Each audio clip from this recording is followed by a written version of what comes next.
Comment procéder aux annotations de votre fichier AutoCAD des élévations, donc le formatif débuté au cours 9. Donc, à ce moment-ci, vous devriez avoir complété vos élévations. Donc là faites abstraction des annotations. Là, ça, c'est le fichier final que vous devriez obtenir à la fin de cette étape-ci. Donc, avant de commencer, là, vous devriez avoir vos élévations, vos 5 élévations qui sont dessinées et aucune annotation. Donc, le plan qui vous était fourni ici et rien d'annoté. Donc, je vais vous montrer à partir de ce fichier-là comment procéder aux différentes annotations. Donc là, il y a votre plan, vos élévations et vos onglets devraient avoir été créés. C'est-à-dire, vous devriez avoir un plan agrandi. Bon, les échelles sont indiquées ici, là, un demi-pouce égale un pied, le plan principal à un quart de pouce, le plan agrandi à un demi et les élévations, les élévations un demi, un demi, un demi, un demi. Donc, avant de commencer, là, vous devriez avoir, vous faites votre première mise en plan, un quart de pouce égale un pied. Et vous remplissez votre cartouche. Donc, il y a des informations, je vous rappelle, qui doivent être remplies sur chacun des cartouches individuellement. Le titre, ça change d'un dessin à l'autre. L'échelle, c'est susceptible de changer d'un à l'autre. Le numéro de la page va changer, etc. Et il y a des informations par champ, hein, donc les informations qui ont une espèce de masque gris en arrière-plan. Ça, c'est des champs et on remplit ça en s'en allant dans fichier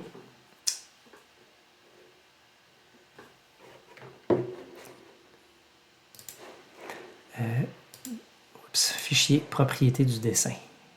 Donc dans l'onglet fichier propriété du dessin, on clique là-dessus et on a une boîte de dialogue qui apparaît et on change les informations ici. Donc les informations qui correspondent à chaque cartouche, là, donc qui sont communes à chaque cartouche. Le nom du projet ne devrait pas changer, la date de début, qui effectue le travail et le nombre total de pages de votre document, ça ne devrait pas changer. Donc ça, c'est pour remplir le cartouche. L'idéal, c'est de le faire une seule fois au début et ensuite on duplique notre cartouche et on va par la suite, à chaque cas, changer les informations qui sont applicables seulement à un cartouche. Donc ici, toutes mes présentations sont faites. Là, ça devrait ressembler à ça dans votre cartouche. Donc, on a un plan d'aménagement. Je vais faire des allers-retours entre le document PDF et le plan d'aménagement. Donc ici, vous avez l'appel pour votre plan agrandi.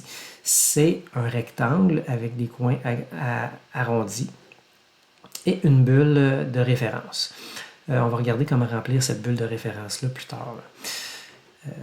Donc, on a cette page-là qui réfère au plan agrandi. Donc, vous voyez ici la bulle de référence 1, 1, 2 correspond à la bulle de référence du titre ici 1, 1, 2 et on a notre plan agrandi. C'est exactement le même plan. On a toujours seulement un plan en présentation. C'est tout simplement qu'on a zoomé là, sur le plan agrandi et on a des informations qui apparaissent par gestion de calque ici et pas sur le plan à grande échelle. Donc, le plan principal ici. Donc, comment est-ce qu'on va faire ce rectangle-là? On va aller l'observer dans AutoCAD ici. Donc, j'entre dans ma fenêtre de présentation et on a cette espèce de rectangle bleu. Donc, en gros, là, c'est un rectangle qu'on a dessiné avec la commande rectangle. Je vais le faire un peu plus petit ici, là, juste à côté, pour vous montrer. Donc, j'ai un rectangle. Ce rectangle-là, c'est une annotation, c'est un texte. Donc, ça devrait être sur le calque N Mob Text. Même chose que la bulle de référence ici. Donc, N Mob Text. Donc, je me crée un rectangle. Je vais aller arrondir les coins. Donc, avec la commande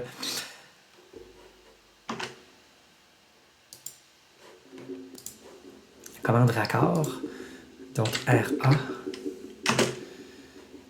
Bon, quand on fait la commande raccord, on a un rayon à aller définir. Donc, quand on va faire un angle droit, il faut que le rayon soit à 0. Et ici, vous voyez, je l'ai déjà ajusté à 6, mais on clique tout simplement sur rayon. On tape 6, Enter, et là, le rayon va se faire à 6 pouces. Donc, en cliquant sur les deux segments qui forment le coin, ça va nous permettre d'amener notre rayon à 6 pouces. Donc, vous voyez, j'ai même arrondi ici. Donc, ensuite, si je vais observer, ma forme a une couleur bleue. Donc, je change pour la couleur bleue.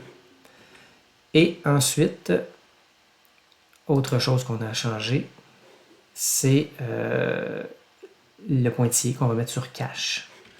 Donc, je clique sur le pointillé, je mets ça en cache. Ça devient en pointillé. Et en terminant, bon, vous voyez ici, je suis sur le calque N détail hatch. C'est pas ce que je veux. Je veux être sur N mob text. Donc, je vais chercher ce calque-là, N mob text. N mob text. Donc, tout simplement, vous voyez, j'ai mon quadrillé, j'ai maintenant mon cadre avec des coins arrondis, bleu. Il va sortir à l'impression en très gras. Hein. La couleur bleue, c'est une couleur assez grasse dans notre référentiel, dans notre protocole AutoCAD. Et tout ce qui reste à faire maintenant, c'est insérer la fameuse bulle ici qu'on a.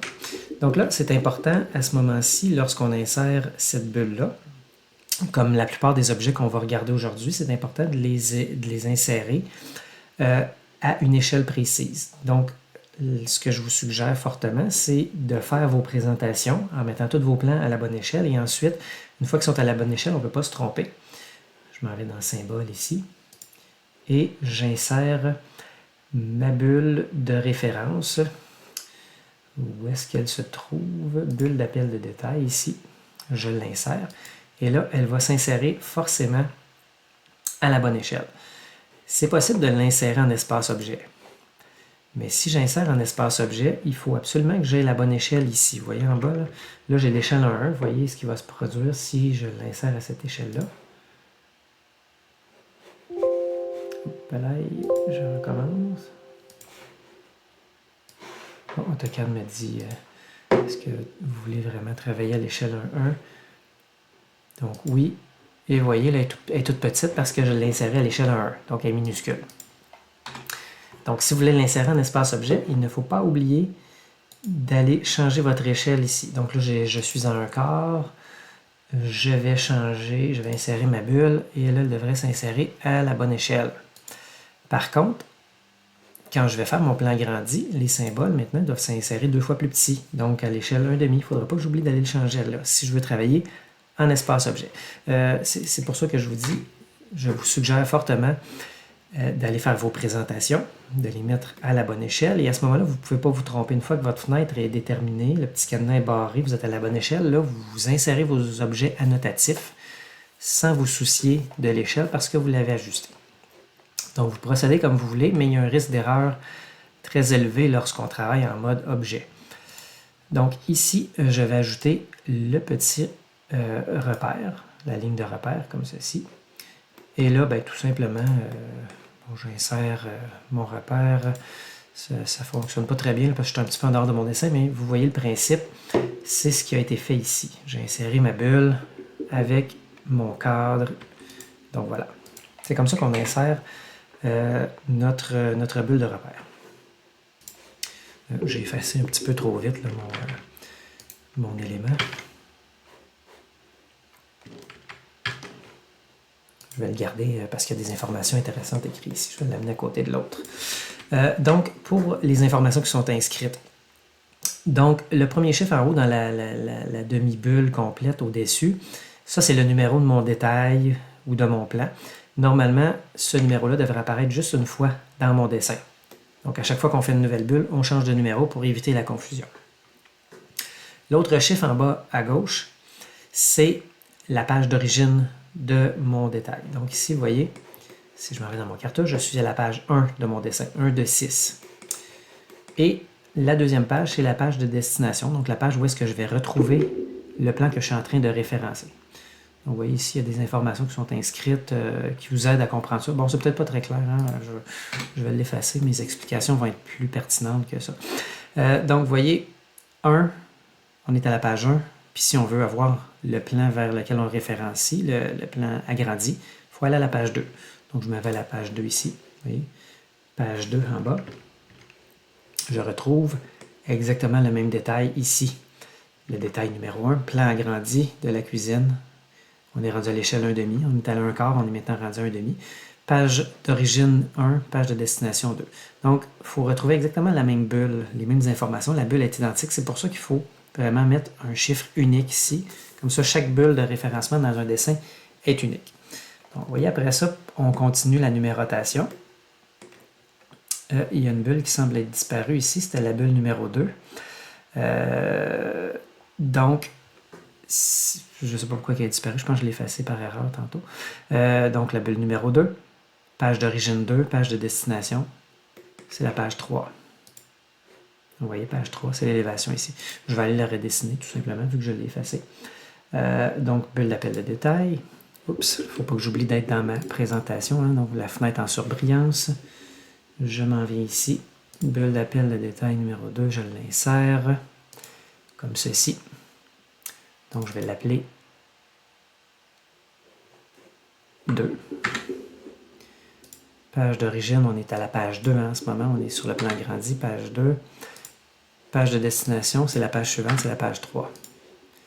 Je ne suis pas sur le bon calque. N détail hatch. Je devrais être sur le détail N fixe text. Donc là, je pourrais aller cliquer ici puis chercher le bon calque, mais il y a une autre commande qui existe. Hein, je vous rappelle, correspondre. Donc COR. COR pour correspondre propriété. Je prends les propriétés de la bulle ici, je les applique ici. Donc là, je suis certain que c'est bon. 2, 2, 3. Je sélectionne ma bulle, je vais avoir la petite flèche, donc la flèche d'élévation. Et avec la petite bulle, je peux retourner de cette manière-là. Donc voilà. Ma bulle pointe vers cette élévation-là, qui est l'élévation suivante. Et là, si je m'en vais à l'élévation suivante, je devrais trouver la même combinaison de chiffres, hein, 2, 2, 3. Donc, l'élévation ici, vous voyez, 2, 2, 3. On est à la page 3, destination. Donc, voilà comment on insère les petites bulles de repère. Là, donc, il faut le faire à chaque fois. Il y a un petit défaut dans le bloc du département. Hein, ne paniquez pas s'il manque un petit bout d'orange. C'est un défaut du bloc sur lequel il va falloir se pencher éventuellement. Des fois, ça fonctionne, des fois, ça ne fonctionne pas. Donc, c'est ça qui est ça. Là, on va corriger notre référentiel à mesure qu'on trouve les erreurs. J'ai une espèce de fenêtre qui n'a pas une forme habituelle. Hein. Vous voyez ici, étant donné qu'on part de notre plan ici, hein, on ne fait pas un plan agrandi qui est différent de notre plan d'origine. On travaille avec le même plan. Je vais juste effacer ce truc-là ici. Bon. Donc là, il faut mettre des lignes d'arrachement ici. Puis, il y a des affaires qu'on veut cadrer, mais qui ne sont pas forcément dans un carré. Donc, comment est-ce qu'on va aller créer cette fenêtre de présentation-là? Je vais vous montrer, c'est pas compliqué. Premièrement, ça pourrait arriver qu'on n'a aucune fenêtre de présentation. Dans une présentation, on n'a pas de fenêtre. Donc, à ce moment-là, il faut en créer. On s'en va dans l'outil présentation, l'onglet présentation ici. Présentation. Et ici, dans cette section-là, fenêtre de présentation, on peut créer des fenêtres de présentation. Donc, il y a rectangulaire. Rectangulaire, tout simplement, on se crée un rectangle. Vous voyez, c'est une fenêtre de présentation, ce n'est pas un rectangle normal, c'est une fenêtre de présentation qui nous donne accès à notre espace objet. On peut se créer une fenêtre polygonale. Donc, c'est comme ça qu'on va faire cette fameuse fenêtre-là, qui est un petit peu tout croche. Là. Donc, vous voyez, je vais créer une fenêtre de la forme que je veux. Ici, je peux aller chercher mon alignement en cliquant sur un autre sommet. Vous voyez, ça me crée un alignement. Et c'est comme une polyligne. Hein, je fais clore à la fin et ça ferme ma forme bizarre. Et j'ai une fenêtre de présentation d'une forme étrange ici. Il ne faut pas oublier de le mettre sur le bon calque. Hein. Notre fenêtre se trouve sur le calque Z fenêtre. Donc, je peux cliquer et aller chercher Z fenêtre ou faire un correspondre propriété pour avoir ma fenêtre ici. Ma fenêtre doit être définie. Je dois définir l'échelle. Donc, le petit cadenas n'est pas barré. Je dis à quelle échelle je veux ici. Une fois que j'ai défini ma bonne échelle, je barre le petit cadenas. Il y a aussi moyen de faire d'autres types de fenêtres à partir d'objets. Donc, un polyligne, c'est un objet. Là, je pourrais faire polyligne et faire un objet. Je vais m'enlever du mode ortho. Faire un objet avec des formes très bizarres, comme ça. Donc, je peux le faire avec polygonal. Hein? Mais admettons que je veux le faire à partir de polyligne. Donc, je ferme ma polyligne. Je m'en vais toujours dans la présentation ici. Et je dis plutôt rectangle ou polygonal, je dis objet. AutoCAD me dit quel objet tu veux transformer en fenêtre. Je clique dessus et vous voyez, ça vient de transformer en fenêtre de présentation. Il ne faut pas que j'oublie de changer le calque à ce moment-là. Donc, c'est comme ça qu'on fait une drôle de fenêtre avec une forme bizarre. Généralement, les symboles doivent être insérés toujours en mode objet. En fait, on insère tout en mode objet. Il n'y a à peu près pas d'exception à ça. Mais ici, on en a une bonne exception. Les lignes de brisure sont impossibles, dans ce cas-ci, dans ce cas particulier, sont impossibles à insérer en mode objet. Donc, si je les insère en mode objet, il va manquer. Bon, je vais avoir juste la petite pointe de triangle ici qui va apparaître, puis l'autre va être à l'intérieur de l'objet, donc elle ne débordera pas ici. Donc, dans ce cas particulier, où est-ce qu'on part d'un plan, on part d'un grand plan, là, comme ça, pour créer un plan réduit. Donc, on veut mettre des lignes de brisure ici. La seule manière de procéder, c'est de les insérer en mode objet. Donc, on désactive notre fenêtre, hein, on s'assure d'être en mode papier. Et là, vous voyez, les lignes de brisure sont insérées en mode papier. Donc, c'est la seule exception qu'on permet. Sinon, tout le reste doit être inséré en mode objet.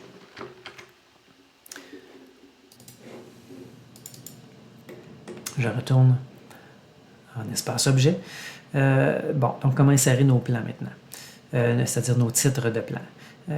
Donc là, on fait attention, hein, lorsqu'on a un plan d'aménagement, un plan à grande échelle, donc l'échelle 1/4, l'échelle de présentation habituelle, c'est la bulle plan. Donc si je me remets dans mes symboles, il y a le titre plan qui est comme ça. Il n'y a pas de bulle de référence puisque le plan général, c'est notre plan de base à partir duquel on parle. Donc, il n'y a rien qui devrait référencer à ça. C'est un plan qui n'a pas la bulle ici.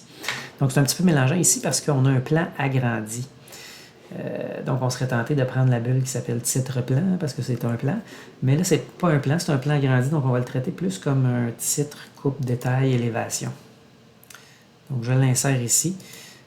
Comme on a besoin d'une référence pour arriver à ce plan-là, on insère cet élément-là ici. Donc, dans le cas de notre plan agrandi, il faut l'insérer sur le calque nfix text. Donc, je le mets tout simplement sur le calque nfix text. Je vais ajuster les informations. On donne un titre à notre plan, toujours une échelle. Et, bon, c'est ce qu'on parlait tantôt, hein. C'est cette bulle-là ici. Le détail 1, page d'origine 1, page de destination 2. Donc ici, on retrouve cette information-là, 1, 1, 2. On a regardé comment insérer ces fameuses élévations-là. Ces élévations-là réfèrent, ces symboles d'élévation-là réfèrent à nos élévations. Donc si je viens ici, je retrouve 2, 2, 3. C'est le titre, encore une fois, titre coupe détail que je vais insérer. Donc, vu que ma mise en page est à l'échelle 1-2, là, ça s'insère toujours à la bonne échelle annotative. Je n'ai pas de problème avec ça ici. Élévation cuisine, zone de rangement. Donc, on lui donne un titre. 2, 2, 3. On est sur le calque. N, détail texte. Dans nos élévations, tout est sur N, det, quelque chose. Donc, quand on a dessiné nos élévations, quand on a tracé nos élévations, tout était sur N, détail, dessin. Bon, ici, ça pouvait être sur N détail hachure. Ici, c'est N détail texte. Et là, bon, on va bientôt coter. Donc, nos codes vont être sur N détail dim. Donc, on est rendu justement à regarder la cotation. Pour la cotation, il y a des choses importantes là, à gérer avant de commencer à coter. On s'en va dans notre onglet Annoter, ici. dans l'onglet Annoter, très important, on va aller choisir le style de cote ébénisterie. Donc FXG6 Impérial ébénisterie. C'est important, en ébénisterie, on cote en pouces. Vous regardez ici, tout est écrit en pouces. En architecture, on a un autre style de cote au département qui sert à faire de l'architecture, de la construction. Là, on cote en pieds-pouces. Donc, si vous n'avez pas les styles du département, vous pouvez aller les chercher dans l'onglet Utile de votre palette d'outils. Et où est-ce que vous avez vos calques, là, etc. Donc, vous pouvez aller chercher ici les cotations. Cote impériale type. Donc, je l'insère tout simplement dans mon dessin. Une fois que c'est fait, je devrais avoir, vous voyez, là, il n'était pas là tantôt. Donc ici, j'ai Impérial Architecture. Ça me permet de coter en pieds-pouces. Donc, il faut vraiment faire attention de sélectionner ébénisterie. L'autre chose qu'on peut faire, c'est de se mettre directement sur le bon calque de cotation. Donc, par défaut, là, on est en utiliser la valeur courante. La valeur courante, si on retourne dans l'onglet Début, c'est la valeur qu'on a ici. Donc, N-Détail, là, ici, c'était sur N-Détail Hatch, mais on aurait pu être encore sur N-Détail Dessin, étant donné qu'on travaille tout le temps sur ce calque-là lorsqu'on fait nos élévations. On peut avoir un deuxième calque courant seulement pour les cotes, donc N-Détail Dim. Je suis sûr que malgré le calque courant que j'ai ici, tout va se mettre sur le calque de cotation. Donc, je peux vous montrer ici, je fais une cote alignée. Elle est en pouces. Je devrais avoir ici un pied, presque 2 pieds, 0 pouces, mais ça cote seulement en pouces. N-Détail Dim, malgré que je suis sur le calque courant, N-Détail Dessin. Donc, maintenant, on est prêt à commencer la cotation. Donc, de la manière que ça fonctionne, on va se mettre en mode ortho pour être sûr de coter.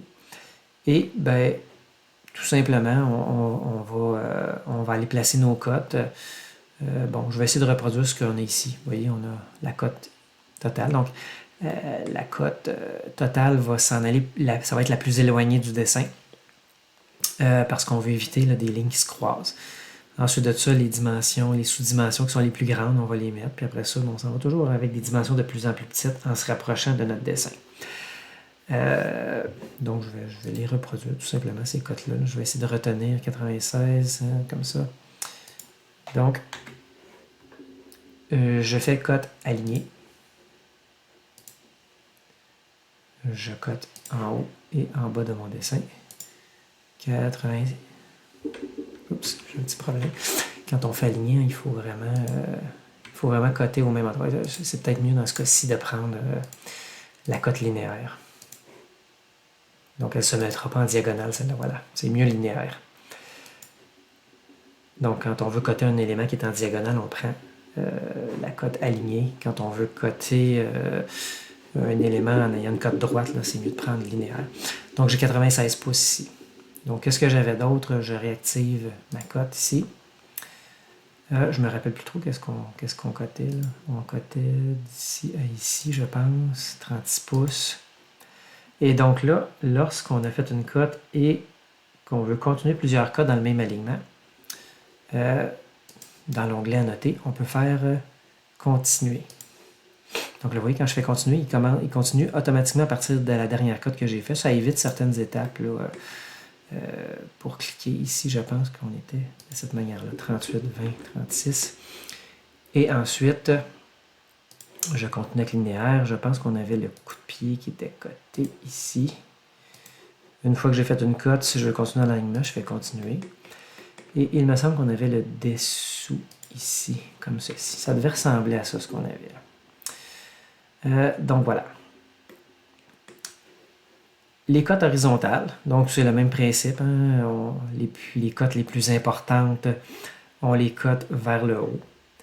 Et quand on a des cotes plus précises, on cote vers le bas. Maintenant, comment on fait pour faire cette espèce de forçage de cote? On ne veut pas avoir un chiffre, on veut que l'ébéniste nous donne 2 dimensions égales.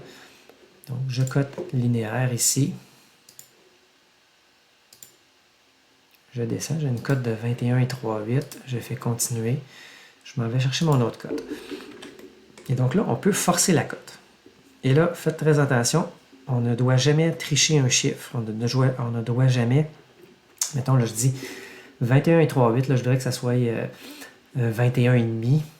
Donc, si vous voulez que la cote soit 21,5, vous devez modifier votre dessin pour que la cote s'ajuste à 21,5. Il ne faut jamais aller forcer la cote de cette manière-là. Donc, on double-clique si on veut changer le chiffre.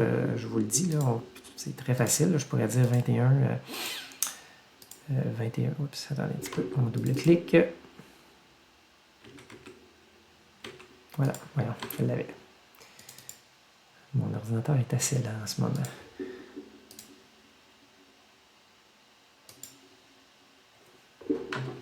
Donc 21, vous voyez, je pourrais mettre 21,5. Et là, la cote a l'air tout à fait correcte. Mais lorsque je modifie sa largeur, vous voyez, elle reste toujours à 21,5. Donc là, ça, c'est ce qu'on appelle tricher une cote.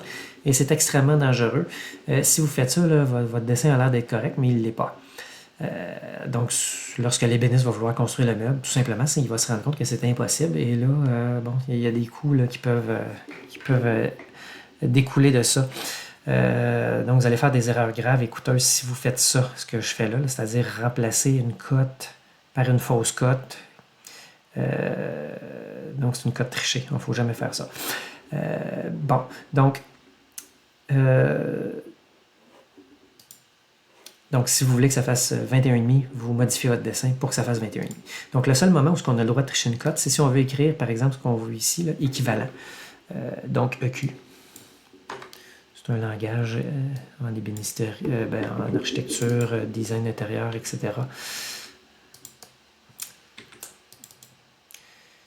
Petit problème avec mon ordinateur en ce moment. Bon, donc EQ, équivalent. Donc EQ, je pourrais changer EQ ici aussi. En fait, il faut que je le fasse. Vous allez peut-être voir parfois égal. Donc, j'efface ici, égal. Donc, les deux sont bons. La seule chose, c'est qu'il faut qu'on garde un seul symbole. Si j'ai égal, c'est égal des deux côtés. Puis si c'est EQ, c'est EQ des deux côtés. Donc, vous voyez ici, EQ, EQ, EQ. Donc, c'est la seule manière où est-ce qu'on a le droit. C'est le seul moment où est-ce qu'on a le droit de tricher une cote, hein, comme je viens de vous montrer. Encore une fois, je le répéterai jamais assez souvent, on ne triche jamais une cote avec un chiffre. Et ça, c'est des genres de choses que je vois apparaître de temps en temps là, chez certains étudiants là, qui, à un moment donné, sont pressés, puis plutôt que d'aller modifier leur dessin, ils décident qu'ils trichent leur cote. Donc, ne jamais faire ça. Ne jamais, jamais, jamais, jamais faire ça. Si je vous prends à faire ça, je vais vous enlever des points, mais si je ne vous prends pas, bon, là, ça va passer dans le beurre, mais éventuellement, si vous faites ça, vous allez vous ramasser sur un chantier dans un cas de projet réel où est-ce que vous allez être vraiment dans le trouble parce que vous avez fait ça. Ne trichez jamais une cote, sauf pour changer pour quelque chose qui n'est pas une valeur numérique. Donc là, on cote. Il faut essayer de jamais répéter les cotes. On essaie de donner chaque information une seule fois. Donc ici, vous voyez, il manque certaines informations. Là. Ça me prendrait les hauteurs des tiroirs. Ici, 8. Bon. Donc, la raison pour laquelle elle n'est pas là, c'est qu'elle se trouve ailleurs, cette information-là. Elle n'est pas ici non plus. Vous voyez, elle se trouve ici, 8 pouces. Les autres, vous voyez, ici, on a mis équivalent. Donc, on s'en fout, c'est quoi la dimension. C'est équivalent. Donc, comment est-ce qu'on va coter? Vous voyez ici, on essaie de coter le plus proche de l'élément qui est coté. Donc, les tiroirs, vous voyez.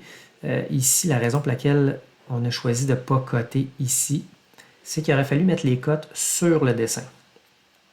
Bon, personnellement, moi, ça ne me dérange pas vraiment cette pratique-là. J'ai souvent fait ça, mais il y a certains professeurs qui vont refuser cette façon de faire-là. Ils vont dire en mettant des cotes, comme je viens de faire tantôt, là, directement sur le dessin, ça va nous empêcher de bien apprécier les dessins. Donc, ils ne vont pas vous laisser coter là. Si je cote le fameux 8 pouces ici, bien là, ça commence à être loin de mon tiroir. Hein? Fait que là, ça se peut que ça soit difficile à comprendre. Fait que c'est pour ça qu'on a choisi de le coter là, sur cette élévation-là. Donc, à un endroit où est-ce qu'on a un tiroir, puis que directement à côté, on peut coter. Donc ça, c'est les façons de faire. pour coter. Bon, comme je vous dis, à partir de là, c'est particulier à chacun des professeurs. Donc, quand vous commencez à coter, montrez vos dessins à vos professeurs là, pour qu'ils les valident, puis qu'ils disent oui, c'est comme ça, moi j'accepte cette façon de faire là, moi je veux pas que ça soit comme ça, etc. Donc, on continue dans nos annotations. Bon, annotation ici, flèche et repère. Comment est-ce qu'on crée ces annotations-là? Vous voyez toujours dans votre onglet Annoter, on a cette section-là ici, ligne de repère. Donc, au département, on a deux types de repères. On a le repère flèche et le repère point. Si ça n'apparaît pas dans vos options, vous pouvez toujours venir le chercher toujours dans l'onglet Utile. Vous voyez, on a ici les repères annotation type. On avait les cotes ici. On a le texte là, qui apparaît ici en haut à gauche. Donc, si vous ne l'avez pas dans votre dessin, vous pouvez aller tout chercher ces éléments-là ici. Donc, petit rappel, lorsqu'on a notre pointeur, lorsque c'est un point, c'est parce qu'on pointe une surface. Lorsqu'on a une flèche, est-ce qu'on en a une en exemple? Voilà, ici. Lorsqu'on a une flèche, on pointe un élément très précis. Donc, si je pointe vraiment une arête, sinon je pointe une surface, c'est le point. Donc, comment on crée? On choisit tout simplement l'option qu'on veut, la flèche ou la notation. Ici, je vais choisir, par exemple, un point. Il faut que je me place toujours en surbrillance de ma fenêtre. Ma ligne de repère, je clique. Il y a cliqué sur une arête, donc c'est pas bon. Je recommence. Je clique. Je peux m'enlever du mode ortho pour avoir une ligne en diagonale. Je clique comme ça. Voulez-vous remplacer le texte? On fait oui. Et là, toujours en majuscule, on tape blablabla. Bon, donc j'écris rien de pertinent. Là, c'est simplement pour vous montrer la façon de faire. On peut ajouter des lignes de repère. Vous voyez ici, on a 3 lignes de repère. Donc, comment est-ce qu'on fait?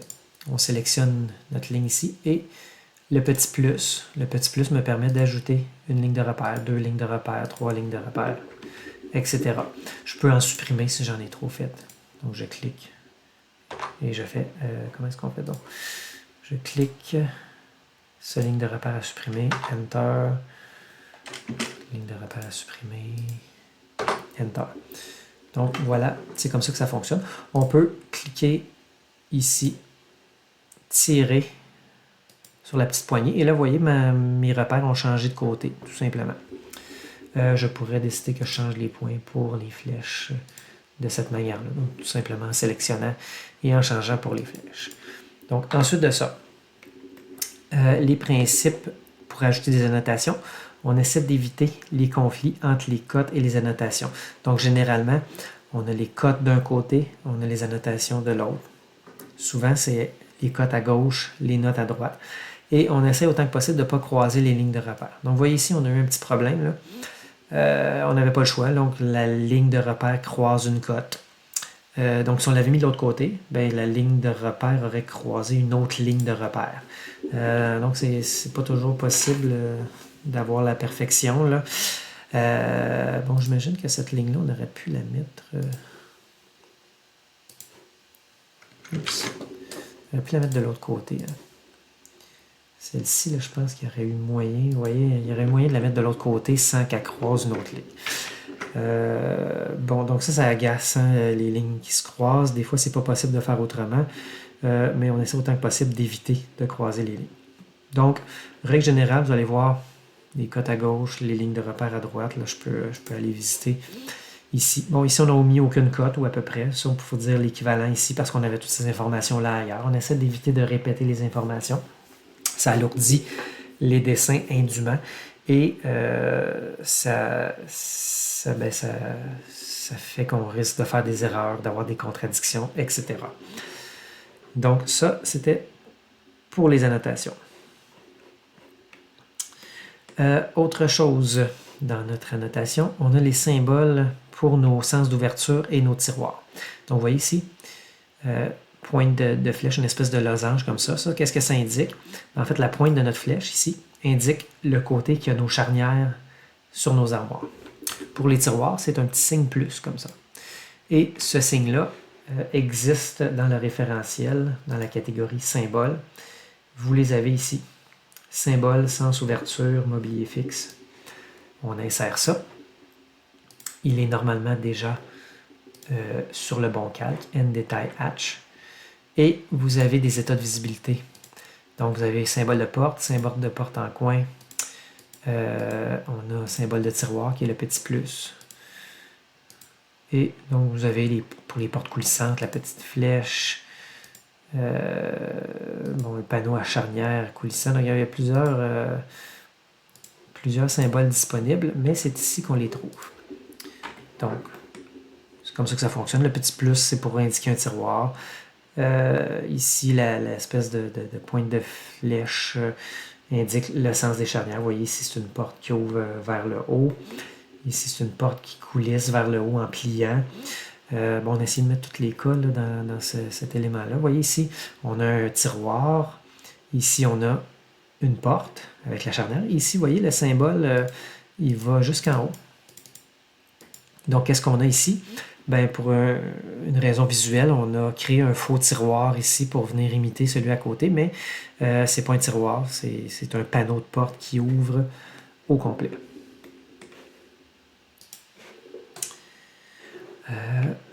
Les notes encadrées de légende. Donc, comment est-ce qu'on va créer ces notes-là? C'est comme quand on crée une légende, en fait. Donc, comment est-ce qu'on va créer? On va aller chercher les légendes d'ébénisterie. Donc, on s'en va dans l'onglet Légendes. Celle-là ne fonctionne pas. Ici, on serait tenté de prendre cette légende-là. Mais vous voyez, elle s'insère toujours petit. Elle est défectueuse. Elle s'insère petit. Et on n'a pas de texte de toute façon à partir duquel commencer à éditer. Donc, le plus simple, c'est d'aller chercher la légende. Dans ce cas-ci, on va aller chercher légende de matériaux infinis. On l'insère. Faites attention, une légende doit toujours s'insérer à 1/4 de pouce. Donc, quand on est en mode objet, on s'assure d'être à 1/4 de pouce ici. Sinon, on insère à partir d'un onglet, d'une fenêtre de présentation qui est verrouillée à 1/4. Donc, ici, j'ai ma légende définie. État de visibilité, je vais aller chercher. Oui, note spécifique finie, comme ceci. La première fois que je veux éditer cette légende-là, je clique sur ma légende, je clique droit et je fais éditer le bloc dans le dessin même.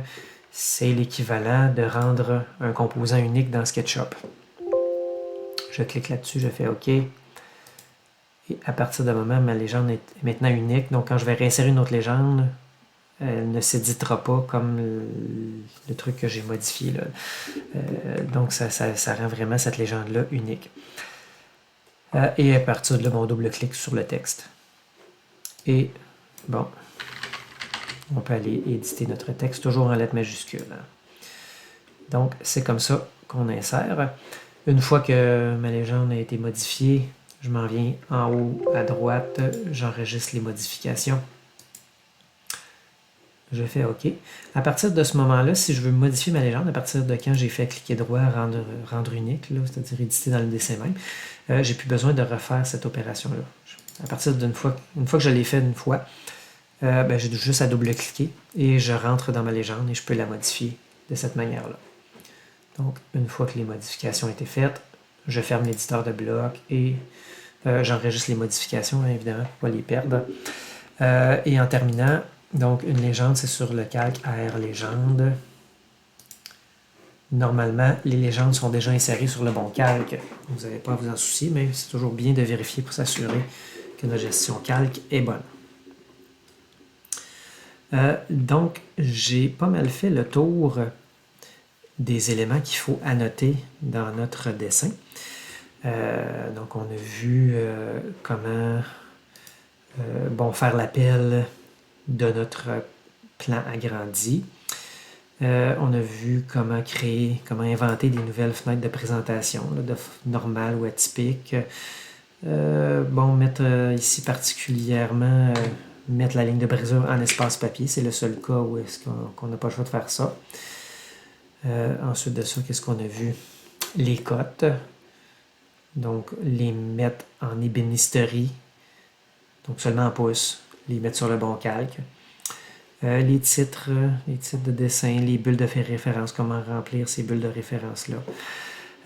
Symbole de tiroir, symbole de porte. Vous voyez, je repasse là, pour être certain que je n'oublie rien. Noter les symboles, les légendes. Comment faire ça? Donc voilà.